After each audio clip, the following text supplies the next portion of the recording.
What a funny sight it is to see a brood of ducklings with a hen.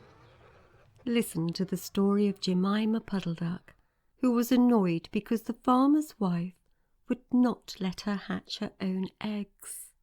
Her sister-in-law, Mrs. Rebecca Puddleduck, was perfectly willing to leave the hatching to someone else.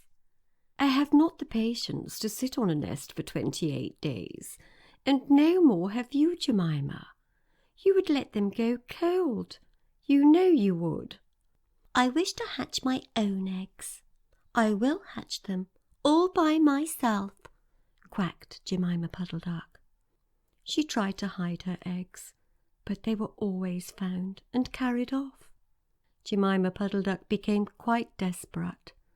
She determined to make a nest right away from the farm. She set off on a fine spring afternoon along the cart road that leads over the hill. She was wearing a shawl and a poke bonnet. When she reached the top of the hill, she saw a wood in the distance. She thought it looked a safe, quiet spot. Jemima Puddleduck was not much in the habit of flying. She ran downhill a few yards, flapping her shawl, and then she jumped off into the air.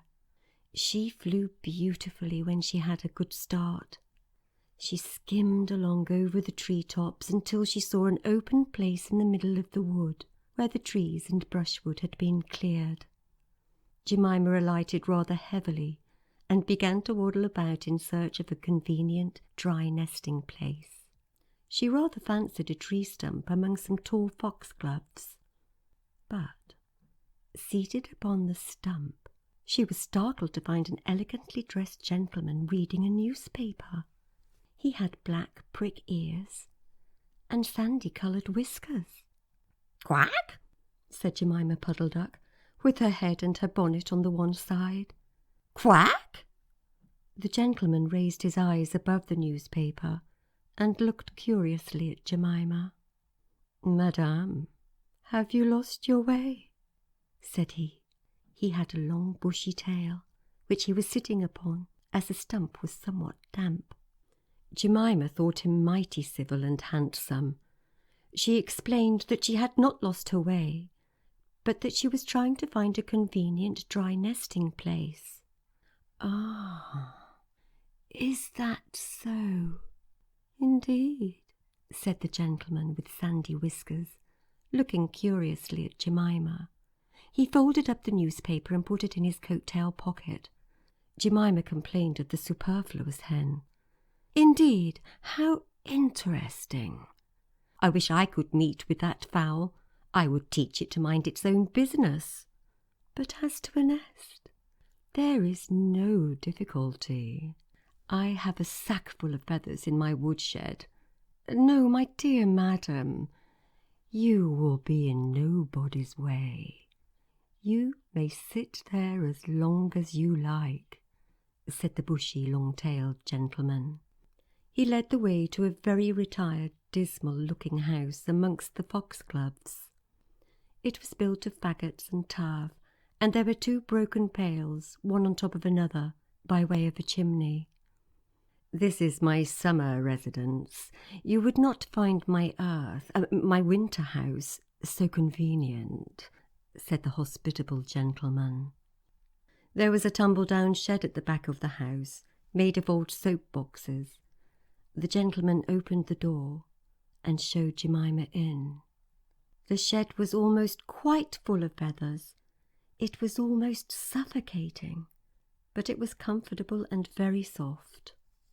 Jemima Puddleduck was rather surprised to find such a vast quantity of feathers, but it was very comfortable, and she made a nest without any trouble at all. When she came out, the sandy-whiskered gentleman was sitting on a log reading the newspaper. At least he had it spread out, but he was looking over the top of it. He was so polite that he seemed almost sorry to let Jemima go home for the night. He promised to take great care of her nest until she came back again the next day. He said he loved eggs and ducklings. He should be proud to see a fine nestful in his woodshed. Jemima Puddleduck came every afternoon. She laid 9 eggs in the nest. They were greeny white and very large. The foxy gentleman admired them immensely. He used to turn them over and count them when Jemima was not there. At last Jemima told him that she intended to begin to sit next day. "And I will bring a bag of corn with me, so that I need never leave my nest until the eggs are hatched. They might catch cold," said the conscientious Jemima. "Madame, I beg you not to trouble yourself with a bag. I will provide oats, but before you commence your tedious sitting, I intend to give you a treat. Let us have a dinner party all to ourselves. May I ask you to bring up some herbs from the farm garden to make a savoury omelette? Sage and thyme and mint and 2 onions and some parsley. I will provide lard for the omelette," said the hospitable gentleman with sandy whiskers. Jemima Puddleduck was a simpleton. Not even the mention of sage and onions made her suspicious. She went round the farm garden, nibbling off snippets of all the different sorts of herbs that are used for stuffing roast duck, and she waddled into the kitchen and got 2 onions out of a basket. The collie dog Kep met her coming out. "What are you doing with those onions? Where do you go every afternoon by yourself, Jemima Puddleduck?" Jemima was rather in awe of the collie. She told him the whole story. The collie listened with his wise head on one side. He grinned when she described the polite gentleman with sandy whiskers. He asked several questions about the wood and about the exact position of the house and shed. Then he went out and trotted down the village. He went to look for 2 foxhound puppies who were out at walk with the butcher. Jemima Puddleduck went up the cart road for the last time on a sunny afternoon. She was rather burdened with bunches of herbs and 2 onions in a bag. She flew over the wood and alighted opposite the house of the bushy long-tailed gentleman. He was sitting on a log. He sniffed the air and kept glancing uneasily around the wood. When Jemima alighted, he quite jumped. "Come into the house as soon as you have looked at your eggs. Give me the herbs for the omelette. Be sharp." He was rather abrupt. Jemima Puddleduck had never heard him speak like that. She felt surprised and uncomfortable. While she was inside, she heard pattering feet round the back of the shed. Someone with a black nose sniffed at the bottom of the door and then locked it. Jemima became much alarmed.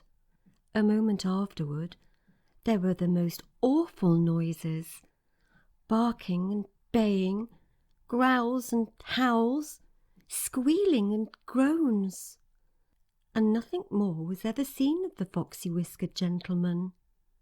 Presently Kep opened the door of the shed and let out Jemima Puddleduck. Unfortunately, the puppies rushed in and gobbled up all the eggs before he could stop them. He had a bite on his ear, and both the puppies were limping. Jemima Puddleduck was escorted home in tears on account of those eggs. She laid some more in June, and she was permitted to keep them herself, but only 4 of them hatched. Jemima Puddleduck said that it was because of her nerves, but she had always been a bad sitter.